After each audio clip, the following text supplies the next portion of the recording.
জলবায়ু পরিবর্তন, প্লাস্টিক দূষণ আর পরিবেশ বিপর্যয়ের এই সময়ে পাকিস্তান দেখালো এক নতুন পথ। পাঞ্জাব সরকার চালু করেছে এক অভিনব উদ্যোগ, গ্রিন ক্রেডিট প্রোগ্রাম, যেখানে প্লাস্টিক বোতল জমা দিলেই মিলবে টাকা।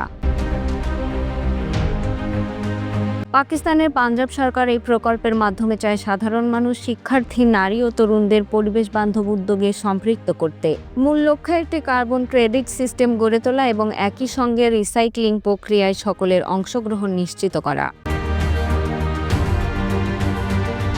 প্রথম পর্যায়ে এই মেশিন বসানো হবে লাহোরের 4টি প্রধান বিশ্ববিদ্যালয়ে। এরপর পর্যায়ক্রমে তা পৌঁছে যাবে সাধারণ মানুষের কাছে। প্রতিদিন লাহোর শহরে উৎপন্ন হয় প্রায় 500 টন প্লাস্টিক বোতলের বর্জ্য। এই বোতলগুলো সংগ্রহ করে পুনর্ব্যবহার করা হবে রাস্তার ইট, ফুটপাত ও অন্যান্য নির্মাণ কাজে।